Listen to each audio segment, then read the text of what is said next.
Entre Ideias está de volta, hoje falando dos 25 anos da Constituição Brasileira.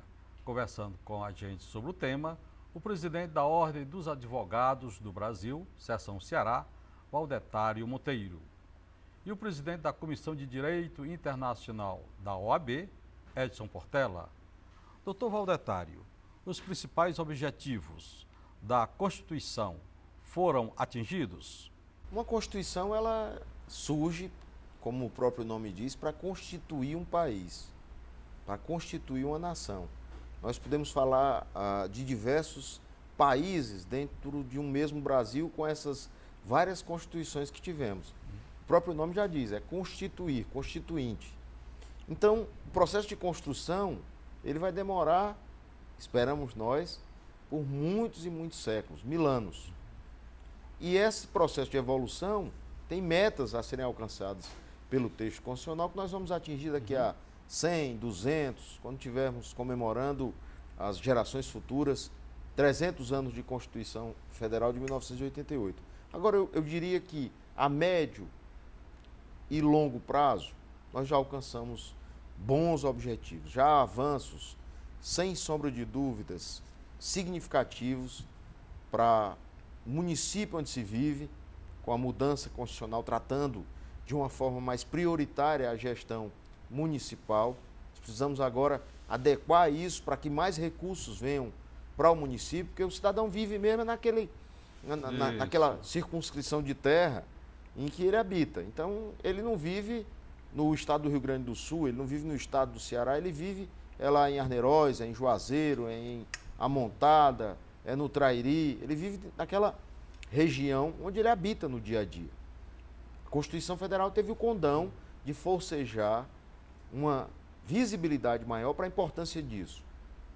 Meta que foi cumprida a curtíssimo prazo. Agora nós precisamos, a médio, longo e longuíssimo prazo, mantermos a vigilância para que o texto possa ser cumprido e efetivamente cumprido.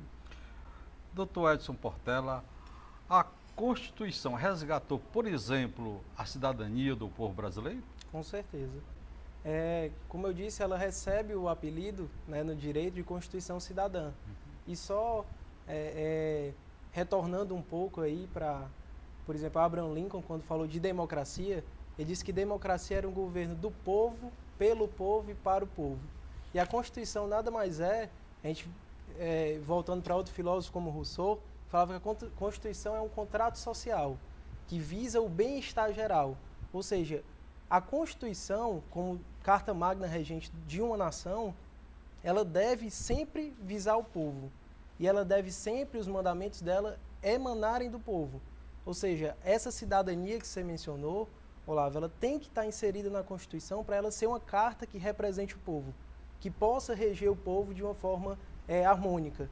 Né? Então, eu acho que a Constituição Federal de 88, sim, ela trouxe inúmeros benefícios para a cidadania, ela implementou a cidadania e ela, como foi dito, trouxe os direitos e garantias fundamentais. Tornou o Brasil mais justo, né? Com certeza. Como defende a democracia que a Constituição trouxe para o Brasil, doutor Valdetário? Nossa democracia é sempre participativa. Quer dizer, o povo exerce o poder emana do povo, mas é exercido através dos seus representantes legitimamente eleitos. E há hoje, no meu entender, uma crise de legitimidade. As pessoas passaram a mecanizar o processo político, um uso, no nosso entender, excessivo das ferramentas de marketing, e há um distanciamento. É como se existisse, Olavo, um deslocamento entre o processo de votação e o exercício de poder. Ou seja, as pessoas votam num vereador, num deputado, num prefeito, no governador, no presidente da República. Avançamos, já temos a primeira mulher presidente da República. Quem imaginou num país que segregou, que isolou com preconceito as mulheres durante tanto tempo, e hoje nós já tivemos uma prefeita de Fortaleza, 2 mulheres, como o presidente da República, a presidente Dilma, inaugurando a mulher à frente dos trabalhos. Isso tudo vem do texto constitucional e digo mais, é preciso que nós, de forma legítima, possamos, através de uma reforma política e através do exercício do voto, legitimar essa representação. Olhando não de forma personalíssima em quem se vota, mas qual o projeto de poder que nós queremos para a nossa vida. Quando se elege alguém, deve-se pensar que proposta para a educação essa pessoa deve ter. A reforma política proposta pela OAB nacionalmente prevê, por exemplo, para o parlamento, eleição em 2 turnos. Num primeiro turno, se escolheria os representantes partidários para focar na questão objetiva e clara do projeto de poder que se quer exercer, e num segundo momento, o eleitor votaria em segundo turno para deputados e senadores, de modo a que fortalecesse a pessoa candidato com o seu projeto político. Isso faria com que consolidasse no cidadão o sentimento de que ele não lembra mais, Olavo, na grande maioria, em quem votou para vereador. Verdade. Votou porque alguém pediu, porque achou engraçado, porque achou cômico, foi um voto de protesto, mas não se lembra qual era a proposta para a educação. É educação em 2 turnos? Qual é a proposta para a segurança pública? Qual é a proposta de mobilidade urbana? Qual é o processo de fiscalização que o vereador se propunha a fazer? Do deputado, do senador. Esse trabalho, e o Estado do Ceará tem uma carreira política, nós podemos nos orgulhar dos nossos políticos, isso sem sombra de dúvida, sem falsos moralismos, nós temos que nos orgulhar. Nós temos um Mauro Benevides, que foi deputado constituinte. Exemplo, né? Exemplo.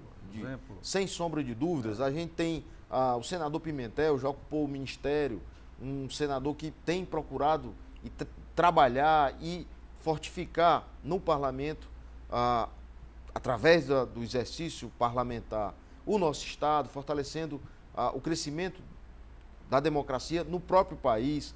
A exemplo do Eunício Oliveira. Cid Gomes, o nosso governador, né? Enfim, não posso também me esquecer do senador Inácio, que vem fazendo também um brilhante trabalho. Mas eu dou aqui o exemplo dos 3 senadores e do deputado Mauro Benevides, sem jamais excluir os demais deputados, mas para mostrar para a população que há pessoas que estão, a exemplo do governador, a exemplo do prefeito, estão tentando trazer uma melhoria para o coletivo. Agora, nós não podemos esquecer que essa melhoria ela deve ter uma continuidade. Para isso, é importante votar num projeto que a população conheça, que não seja só uma mera ferramenta de marketing. E a Constituição dá sobejamente elementos para que o eleitor possa exercer essa legitimidade e lembrar e qualificar o projeto que ele quer para o país. O país precisa se desenvolver, a Constituição é salutar, mas é importante nos mantermos vigilantes ao texto constitucional. A Constituição precisa de reformas? Veja bem, deputado, nós temos eleição de 2 em 2 anos, doutor. Então, eu acredito que isso aí, eu acho demais. Eu acho que um prejuízo para o país. O que o senhor acha disso? Eu acredito que com o tempo nós vamos unificar essa eleição de 4 em 4 anos, uma eleição geral nacional. Né? Como o senhor vê as atualizações que estão sendo feitas na Constituição? Olha, respeitados os limites estabelecidos pela própria Constituição de 88, eu acredito que a reforma, como disse, a Constituição é algo vivo. Se é algo vivo, precisa de mudança. Nós não somos hoje o que fomos ontem. É um processo de evolução. O país, em 1988, sequer sabia o que era internet, Olavo. Sabia sequer o que era informática, com o volume que se tem hoje. Hoje, qualquer criança de 10, 12 anos já tem acesso à internet, às redes sociais, tem um conhecimento do mundo totalmente diferente do que foi no passado.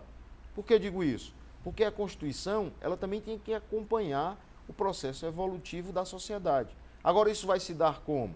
Em emendas constitucionais que não altere a base principiológica.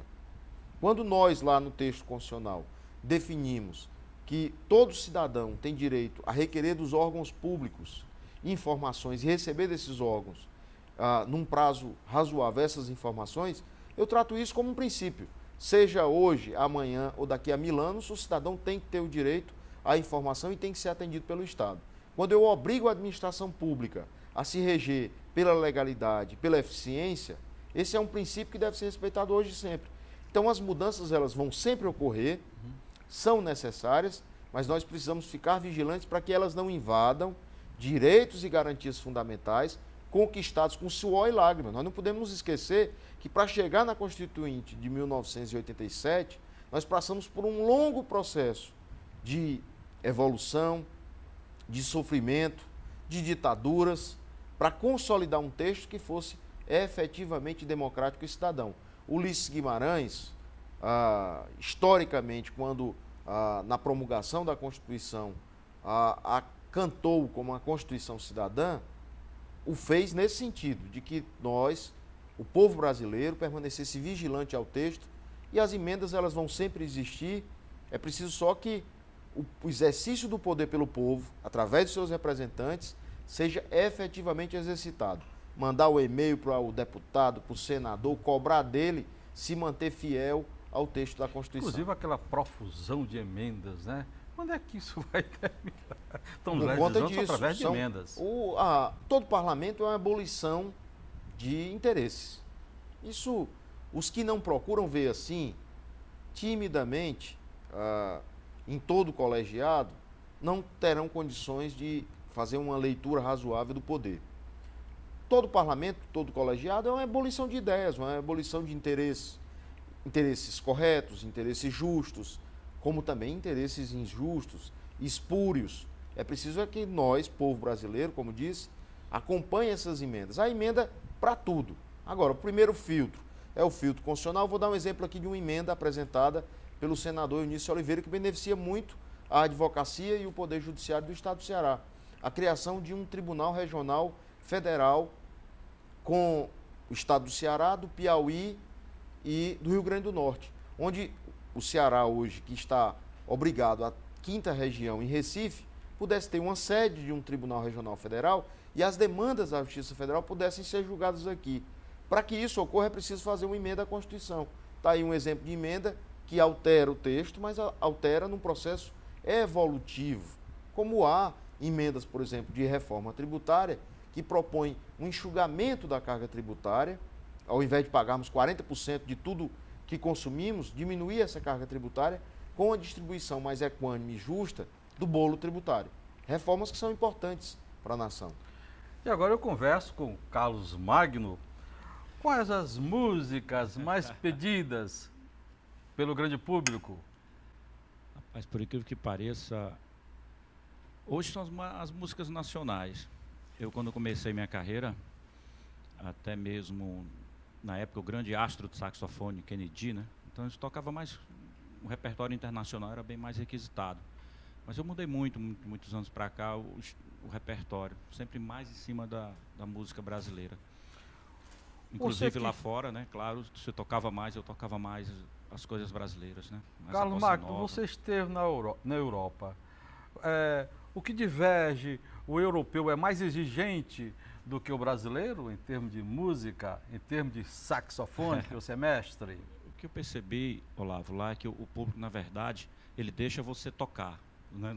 Na verdade, não é como nós. Assim, o público está tocando, por exemplo, em relação até a pedido de músicas, né? E o pessoal presta muita atenção, uma coisa bem direita. Mas lá não, eles deixam a gente trabalhar. Na verdade, até os anos que eu toquei e tudo, na verdade, eu nunca tive um pedido de música, por que pareça. Toca isso aí. Vamos de música, Carlos Magno.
fenomenal, magnífico. O programa de ideias vai para um rápido intervalo e voltamos.